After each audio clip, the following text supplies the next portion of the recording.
사도 바울은요, 예루살렘을 향해 가고 있었습니다. 사실 그의 최종의 목적지는 로마였습니다. 그러니까 예루살렘을 쭉 가서 다시 거기서 로마로 가려고 하고 있었습니다. 그러나 그는 예루살렘에서 할 일이 있었죠. 바로 예루살렘의 사도들과 교회에 자신이 세운 개척한, 자신이 선교한 교회들을 연결시켜주는 일이었습니다. 그는 로마로 향하면 이제 다시 돌아오기 힘들 것이라는 걸 알았습니다. 지금 사도 바울은 거의 사역을 끝내가고 있는 상황이거든요. 로마로 간다면 거기서 죽을 것을 아마 성령님을 통해 알고 있었던 것 같습니다. 그랬기에 바울은 지금 자신의 사역을 예루살렘을 향해 가면서 잘 정리하려고 하고 있습니다. 여러분, 사도 바울은 대단한 사람이죠. 교회를 우리는 지금 하나 세워도 힘든데 교회를 몇 개나 세운 사람이잖아요. 그 대단한 사람이 이제 자기의 사역을 하나하나 차근차근 정리하면서 예루살렘으로 걸어가고 있는 것입니다. 그 정리에 오늘 본문이 속해 있습니다. 오늘 본문은요, 사도 바울이 왕성하게 활약할 때라기보다는 사도 바울이 사역을 조금씩 정리하고 있을 때 벌어진 일입니다. 오늘 본문은 드로아라는 곳에서 벌어진 일인데요. 이 드로아라는 곳이 참 의미가 있습니다. 사도 바울이 다시 이곳을 찾았습니다. 이곳은 어디냐면 바울이 2차 선교 여행 때 마게도니아 사람들이 나오는 환상을 보게 된 곳이 바로 여기였습니다. 그러니까 사도 바울은 동쪽으로 가고 싶었는데 성령님이 또 마게도니아 사람이 이제 꿈에 나와서, 환상에 나와서 우리를 좀 도와달라라고 했던 곳이 바로 이 드로아였습니다. 선교의 시작이 되었던 곳, 2차 선교 여행의 시작이 되었던 곳이 바로 이 드로아라는 곳입니다.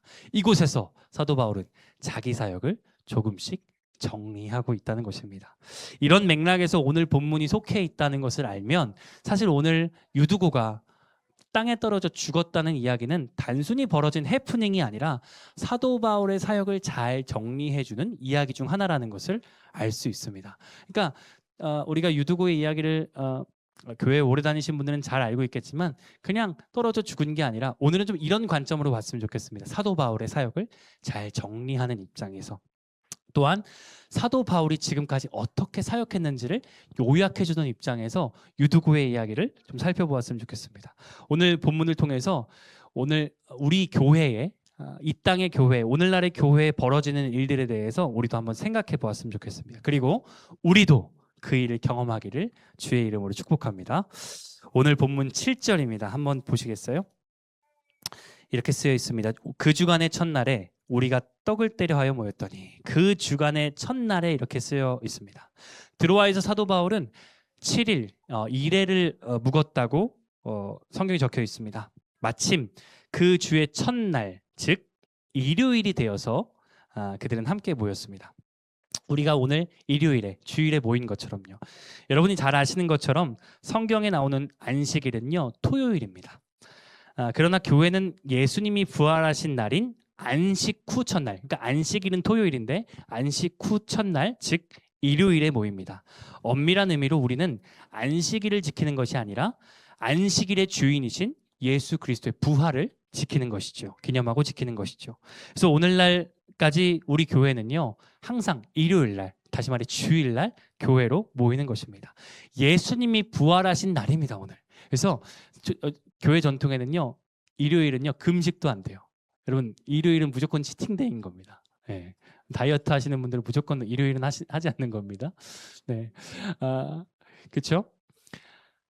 왜냐하면 일요일은 예수 그리스도의 부활을 기억하고 기념하는 아주 축제와 같은 날이기 때문에. 그 부활절은요, 부활절 중에 부활절이라 이렇게 부르죠. 그래서 매 주일이 부활절인 것입니다.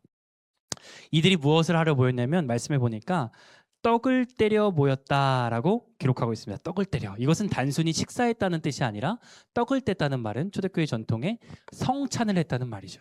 예수 그리스도께서 돌아가시기 전에, 십자가에서 죽으시기 전에 제자들을 모아놓고 성찬에 대해 말씀하십니다. 내가 떡을 떼어주는 걸 받아 먹어라. 그리고 이것으로 나를 기억해라. 내가 죽은 것을 기억해라 말씀하셨죠. 초대교회 제자들은요, 그리고 초대교회 전통은요, 이 예수님의 말씀을 본받아 모일 때마다 떡을 뗐습니다. 여러분, 떡을 뗐다는 건 단순히 먹기 위해 떡을 뗐다는 게 아니라 예수님이 날 위해 죽으셨지를 기억했다는 것입니다. 여기서 떡을 뗀다는 말은 결국 성찬한다는 말은 결국 예수님을 기억한다는 뜻이죠. 사랑하는 여러분, 교회는 사실 이런 곳입니다. 일요일에 모이는 것처럼 예수님의 부활을 기념하고요. 떡을 떼는 것처럼 예수님의 죽으심을 기억하는 것. 즉 예수님 중심으로 살아가는 것이 바로 교회인 줄 믿습니다. 교회는 예수 그리스도 없이는 아무것도 안 되는 곳입니다. 교회는 오직 예수님의 말씀으로만 돌아가는 곳입니다. 그래서 초대교회는 일요일에 모였고요. 모이면 떡을 뗐습니다. 그러니 우리 교회도 그 중심은 언제나 예수 그리스도여야 할 줄 믿습니다. 예수님의 말씀 따라 움직이고 예수님의 말씀 따라 멈춰서야 할 줄 믿습니다. 여러분, 사도 바울은요, 사도 바울의 사역을 이렇게 정리하는 것입니다. 사도 바울은 교회를 세우고 이를테면 자신의 이름을 내세우려 하지 않았습니다. 사도 바울이 세운 교회, 내가 세웠어, 여긴 내 제자들이야, 이걸 자랑하지 않았습니다. 그는 언제나 예수 그리스도를 자랑했죠. 그는 언제나 예수님만 드러냈죠. 심지어 그는 이렇게도 표현합니다. 자신이 망해도, 감옥 안에서 자신이 망해도 예수님만 흥한다면 그 또한 기쁨이라고 고백했습니다. 오늘 드로아에서도 그 동일한 예수님만 높이는 사역을 하고 있는 것입니다. 우리 교회도 여러분, 주일날 모인다는 게 이런 뜻이라는 것. 부활하신 주님을 기억하고 함께 모여 말씀을 나누며 날 위해 죽으신 주님께 감사하며 그분을 기념하는 우리 교회가 되기를 주의 이름으로 축복합니다. 계속 말씀을 보시죠. 교회는 이런 곳인데 또 어떤 일이 벌어지냐면 바울이 이튿날 교회를 떠나려고 합니다. 그러니까 이제 바울은 드로아에서 7일을 머물고 이제 떠나려고 하는 것입니다. 여러분, 이제 마지막 설교입니다. 바울이 다시 돌아오지 못합니다. 얼마나 간절할까요? 얼마나 간절하겠어요. 막 얼마나 말이 길어지겠습니까? 그러니까 밤중까지 좀 말이 길어졌나 봅니다. 그러니 8절, 우리가 모인 곳에 윗다락에 등불을 많이 켰는데, 밤이 깊으니 등불을 많이 켰겠죠. 여러분, 등불을 켜면, 저는 뭐 등불 세대가 아니라 잘 모르겠지만 기름 냄새가 좀 난다는 거 좀 알고 있습니다. 기름 냄새도 나고요. 불을 많이 켰으니까 공기 중에 이산화탄소가 많겠죠. 여러분, 이산화탄소가 많으면 어떻죠? 좀 졸리죠. 좀 멍해지고 둔해지죠. 그렇죠. 아주 쉽게 말해서 아주 졸린 분위기였다는 것입니다. 여기에 유두고가 등장합니다. 9절입니다. 유두고라 하는 청년이 창에 걸터 앉아 있다가 깊이 졸더니 바울이 강론하기를 더 오래 하며 졸음을 이기지 못하여 3층에서 떨어지거늘 일으켜 보니 죽었는지라. 유두고라 하는 청년, 사실 이 이름은요 그리 대단한 이름은 아닙니다. 우리로 치면 돌쇠 혹은 개똥이, 이런 이름입니다. 사실 이 이름에서 알 수 있는 유두고의 직업은요 노예입니다. 보통 노예들이 이런 이름을 썼다고 전해집니다. 초대교회는요 노예도 같이 신앙생활을 했습니다. 아마 그는 신앙이 있었을 것이고, 누굴 따라온 게 아니라 신앙이 있었을 것이고, 그래서 피곤함에도 창가에 앉아 잠을 깨우며 말씀을 듣지 않았을까 추측해 봅니다. 그는 아마 신실한 근데 조금 피곤한 청년이었을 것 같습니다. 근데 여기서 사건이 발생합니다. 그에게 졸음이 밀려온 것입니다. 바울의 말씀이 끝날 줄은 몰랐고 결국 유두고는 창가에서 떨어졌습니다. 사람들이 놀라서 나가서 일으켜 보니까 죽었습니다. 자, 오늘 말씀의 결론은 말씀 듣다가 졸면 죽는 겁니다. 일까요? 너무 무섭죠? 예. 글쎄요, 사실 이런 결론이라기엔 저도 말씀 듣다가 많이 졸고요. 이런 결론이라기엔 오늘 성경은 유두고가 졸 수밖에 없었던 이유에 대해서 계속 얘기해주고 있어요. 그렇죠? 변명을 참 많이 해줘요. 오늘 사도행전 적은 누가가요 변명을 참 많이 합니다. 첫째로 설교가 길었다는 점입니다. 설교가 너무 길어서 유두고가 졸릴 수밖에 없었다고 표현합니다. 여러분, 누가도 인정합니다. 긴 설교는 졸릴 수밖에 없습니다. 여러분, 긴 설교도 은혜롭게 됐지만요, 여러분 너무 긴 설교는요, 밤새우도록 하는 설교는요 우리를 졸게 할 수밖에 없습니다. 여러분, 저는 사실 우리 목회자로서 이 본문이 얼마나 위로가 되는지 모릅니다. 사도 바울의 설교를 듣고 존 사람이 있다는 건 내 설교를 들으면 다 주무셔도 괜찮겠구나 그런 아주 큰 위로함을 느끼는데, 근데 어쨌든 여러분, 긴 설교 때문에 졸았다, 누가가 그렇게 표현합니다. 둘째로요, 밤이 깊었다 이렇게 표현합니다. 그리고 등불 때문에 등불을 많이 켰다는 걸 굳이 적어놨잖아요. 등불 때문에 유두고가 졸릴 수밖에 없었다 이렇게 표현해요. 셋째로 말씀해 보니 유두고는 졸음을 이기려고 했어요. 그랬더니 뭐라고 쓰여 있어요? 졸음을 이기지 못하고 이렇게 쓰여 있죠. 아마도 그의 피곤한 하루가 무리가 되었을지도 모릅니다. 피곤함을 이끌고 교회 나온 게 죄는 아니잖아요. 피곤함에도 주님 말씀 들으러 온 거면 잘한 거잖아요. 아마 누가는 이걸 기록하면서 유두고 참 기특한 청년이었지 이걸 적었던 것 같습니다. 말씀을 밤에 와서 말씀 들으려니 얼마나 피곤했겠습니까? 네, 설교 시간에 졸면 안 된다보다 더 깊은 의미가 있을 것 같습니다. 특별히 아까 나눈 대로 이 사건을 단순한 해프닝이 아니라 바울의 사역을 정리하는 일로 이해한다면 더욱 그렇습니다. 여기서 우리에게 힌트를 주는 단어가 있습니다. 바로 유두고가 떨어졌다는 단어입니다. 이 단어가 일반적인 단어가 아닙니다. 이 떨어지다는 단순히 높은 곳에서 아래로 떨어진다는 의미가 아닙니다. 조금 더 과격합니다. 이 떨어지다는 파멸하다, 무너지다, 엎드려지다 이런 뜻입니다. 높은 곳에서 떨어졌다는 뜻이 아니라 유두고가 파멸했다, 그가 산산조각 났다, 그가 무너졌다 이런 뜻의 단어를 뜻하는 것입니다. 지금 이 청년은 단순히 높은 곳에서 떨어진 것이 아닙니다. 그는 파멸했습니다. 이렇게 생각해 보시겠어요? 그는 파멸한 거예요. 그는 무너진 것입니다. 그는 엎드려졌습니다. 그는 졸다가 벌 받은 것이 아닙니다. 그는 말씀을 듣다가 말씀이 그를 무너뜨린 것입니다. 오늘 성경은요, 오늘 누가는 그것을 이 단어로 표현하는 것입니다. 떨어졌다. 그가 파멸했다. 여러분, 교회에서 벌어지는 일이 있습니다. 교회에 올 때 아무도 기대하지 않습니다. 아무도 기대하면서 교회에 오진 않지만 교회에 올 때 벌어지는 일이 있습니다. 무엇이냐면 말씀을 들을 때 우리가 무너질 수 있다는 것입니다. 말씀을 듣다가 우리가 엎드려질 수 있다는 것입니다. 말씀은 때로 우리를 무너뜨립니다. 말씀 앞에 엎드려지게 합니다. 당황스럽습니다. 그러나 여러분 천천히 생각해 보실까요? 우리 안에는 정말로 무너져야 할 것들이 있다는 것입니다. 말씀이 무엇을 무너뜨립니까? 예수 없이 살아도 된다는 우리 마음의 의지를 무너뜨려 버립니다. 교만한 우리의 자존심을 엎드리게 합니다. 하나님 대신 우리가 의지하는 것을 무너뜨리실 때도 있지요. 나의 과거의 죄를 무너뜨리시고요, 악한 마음을 무너뜨리십니다. 죄를 향한 나의 고집도 말씀 가운데 무너지죠. 말씀을 들을 때 우리가 말씀에 진심으로 반응한다면 우리는 때로는 무너질 수도 있습니다. 때로는 그러한 무너짐이 우리의 일상에서 일어나기도 합니다. 말씀을 듣기 전에 괴로운 일이 생긴다거나 힘든 일로 나의 감정이 드러날 때가 있잖아요. 나 이것밖에 안 되구나. 사실 드러내고 싶지 않을지 모르지만 우리 안에는요, 무너져야 할 것들이 있습니다. 혹시 그런 일들을 경험하고 오신 분 있으십니까? 말씀은요, 오늘 그것을 무너뜨리려고 합니다. 말씀을 듣다가 마음이 불편한 경험을 해보신 적이 있으십니까?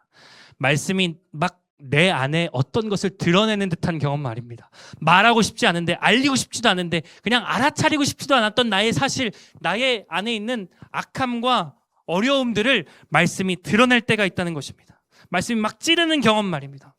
우린 이런 것이 불편합니다.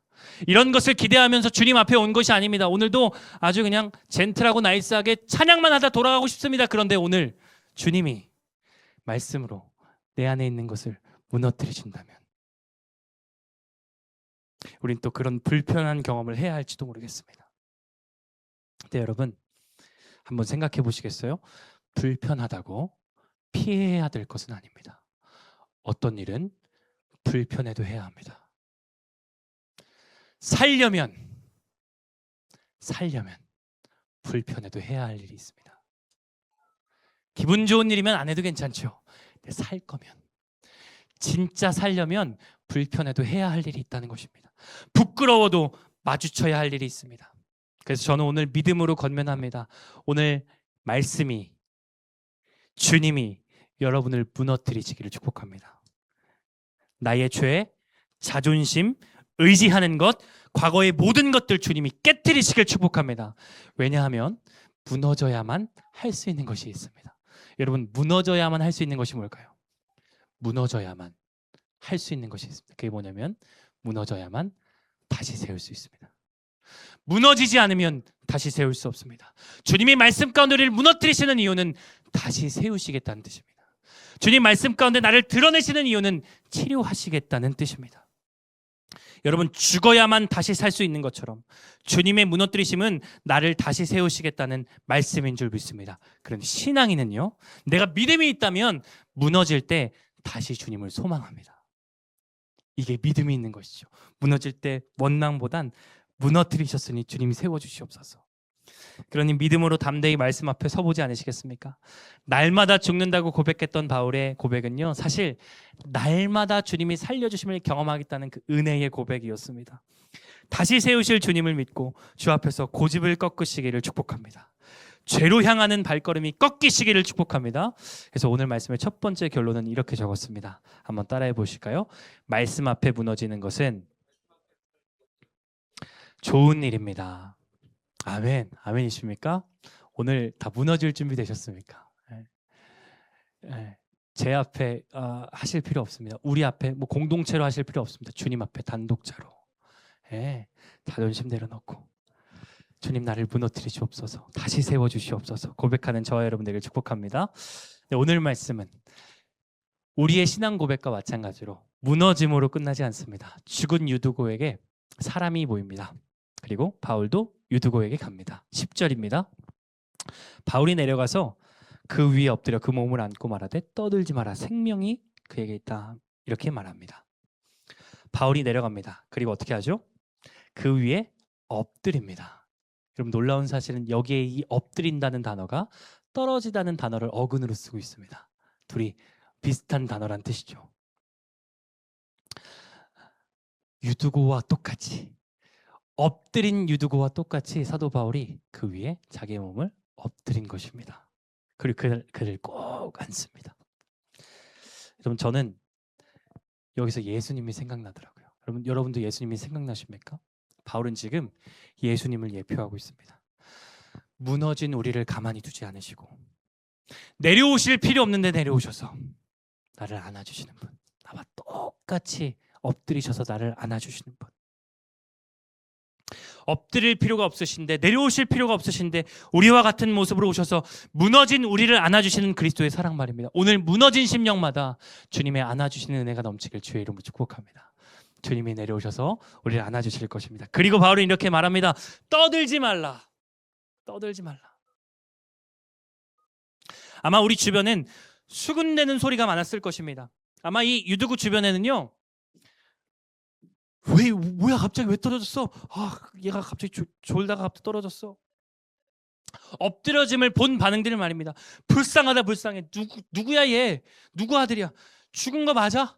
이런 이야기부터요. 믿음이 없으니 저러지. 믿음이 없으니 저렇게 무너지지.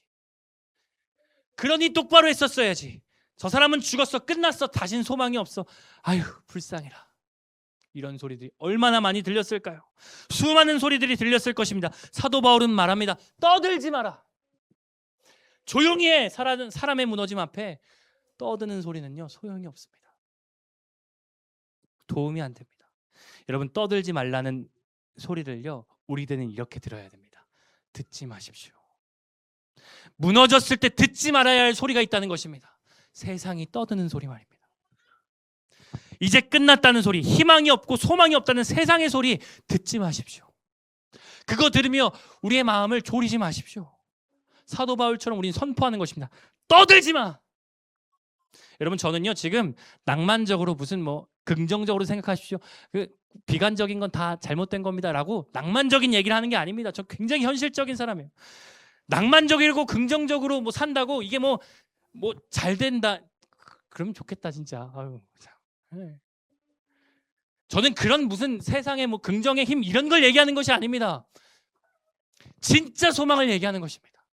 세상의 소리가 아니라, 우리가 무너졌을 때 들어야 하는 건 세상의 소리가 아니라, 세상의 소망도 아니라 말씀이라는 것입니다.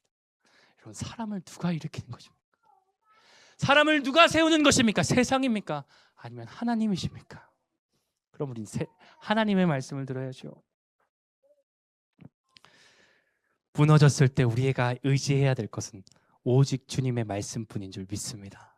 그것만이 소망인 줄 믿습니다. 이윽고 사도 바울은 이렇게 선포합니다.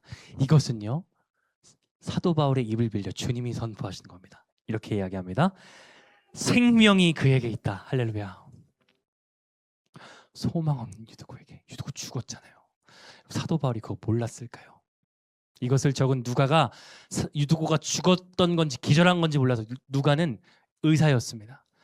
죽었던 건지 기절한 건지 몰라서 이렇게 써놨을까요? 사도 바울이 몰랐을까요? 죽은 것을 알고 있었어요. 세상적으로 소망이 없음을 다 알고 있었어요. 소망 없는 유두고에게, 무너지고 파멸한 유두고에게 하나님 이렇게 말씀하십니다. 생명이 있다. 사랑하는 여러분, 오늘 세상의 소리를 듣지 말고 주의 말씀을 들으시길 축복합니다. 그분의 살라는 말씀을 들으시길 주의 이름으로 축복합니다. 말씀으로 살아나시기를 주의 이름으로 축복합니다. 그분은 생명이십니다. 무너진 자들의 소망이십니다. 그분이야말로 우리가 귀 기울여야 할 대상입니다. 여러분, 그분이 어떻게 우리의 소망이 되셨습니까? 파멸해야 할 우리의 자리에 대신 가셨습니다. 그리고 바울이 엎드린 것처럼 주님은 그럴 필요가 없으신데 날 위해 죽으셨죠. 그리고 부활로 인해 우리의 소망이 되셨습니다. 그러니 예수님은 들을 만한 가치가 있는 말씀이라는 것입니다. 여러분, 지나가는 아저씨가 조언하는 건 들어도 그만 안 들어도 그만입니다. 좋은 얘기하면 어우 감사해요 그러고 넘어가시고, 동네 아저씨한테 상처받을 필요 없어요. 세상 소리에 상처받을 필요 없어요. 근데 날 위해 죽어주신 분이라면, 여러분 생각해, 날 위해 죽어주신 분이라면, 날 살리시기 위해서 날 위해 죽어주신 분이라면 그분 말씀을 들을 필요가 있죠. 그분 말씀은 우리 안에 의미가 있겠죠. 사랑하는 여러분, 날 위해 죽어주신 분의 말씀을 들으시길 축복합니다. 그리고 그분이 오늘 우리에게 이렇게 얘기하십니다. 생명이 그 안에 있다. 다 죽은 것 같아도 생명이 그 안에 있구나. 11절입니다. 올라가 떡을 떼어 먹고 오랫동안 곧 날이 새기까지 이야기하고 떠나니라. 올라가 떡을 떼어 먹습니다. 이 떡을 뗀다는 것은 무슨 뜻입니까? 예수님을 기억한다는 뜻이죠. 이제 예수님의 생명으로 사는 것입니다. 그리고 곧 날이 새기까지 이야기하고 떠납니다. 여러분, 은혜 받으면 안 졸린 것 같습니다. 한번 졸고 나니까 날이 새기까지 이야기하고 떠나더라고요. 그리고 12절. 사람들이 살아난 청년을 데리고 가서 적지 않게 위로를 받았다. 저는 이 구절이 얼마나 따뜻한지요. 사람들이 청년을 데리고 가서, 야, 유두고 주님이 살리셨어. 나도 살리시겠구나. 내 안에 무너짐도 주님이 살리시겠구나. 주님이 이런 놀라운 능력의 분이시구나. 나도 소망이 있구나. 사람들이 위로를 얻었다는 거예요. 사랑하는 여러분, 교회가 어떤 곳인 줄 아세요? 이런 곳입니다.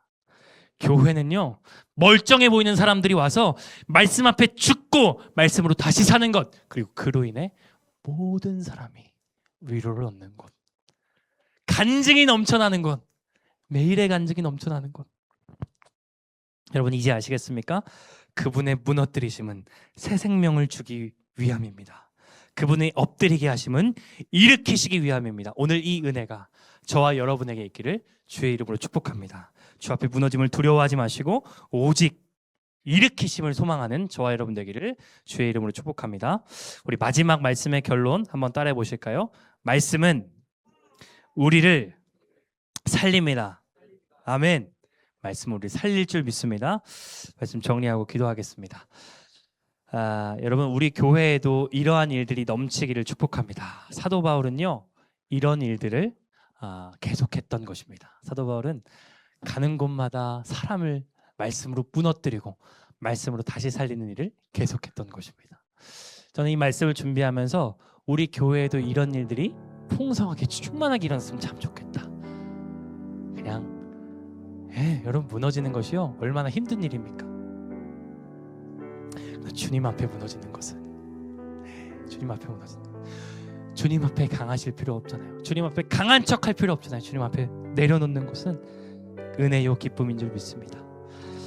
목사가 되어서 신앙생활하고 있지만 부끄러운 고백을 여러분에게 하자면 제 안에도 무너질 것이 얼마나 많은지 모릅니다. 목사라 사람들이 다 신앙이 좋은 줄 알고 대단하게 여기는데 주님 앞에 얼마나 부끄러운 일이 참 많은지 모릅니다.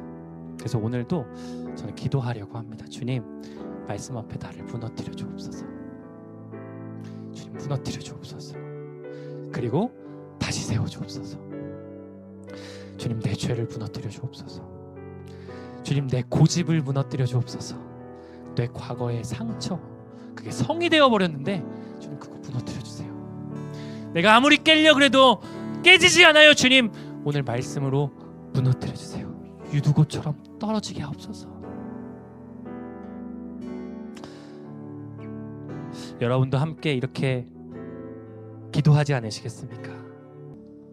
우리를 무너뜨리시는 주님, 무너뜨리실 뿐만 아니라 다시 세워주시니 감사합니다. 우리 교회에서 말씀 안에 이러한 일들이 넘칠 수 있도록 인도하여 주시옵소서. 매주가 주님 앞에 작은 무너짐 또 큰 일어섬 되게 하시며, 무너진 자리마다 하나님의 은혜가 우뚝 서는 귀한 일들을 우리 교회가 경험할 수 있도록 인도하여 주시옵소서. 그래서 모두가 말씀처럼 위로를 얻으며 든든히 서가는 귀한 교회 될 수 있도록 인도하여 주시옵소서. 이제 세상으로 나아갑니다. 우리의 무너짐이 방해되지 않게 하시며 또 그것으로 주눅들지 않게 하시며 오히려 하나님의 영광이 되는 사도 바울의 고백처럼 나의 약함이 자랑이 되는 귀한 삶을 살 수 있도록 인도하여 주시옵소서. 이제는 우리 주 예수 그리스도의 은혜와 하나님의 사랑하심과 성령님의 교통하심의 역사가 말씀 앞에 무너지기를 원하고 다시 세워지기를 원하는 이 자리에 모인 모든 이들 머리 위에 이제부터 영원토록 함께하옵시기를 간절히 축원하옵나이다. 아멘.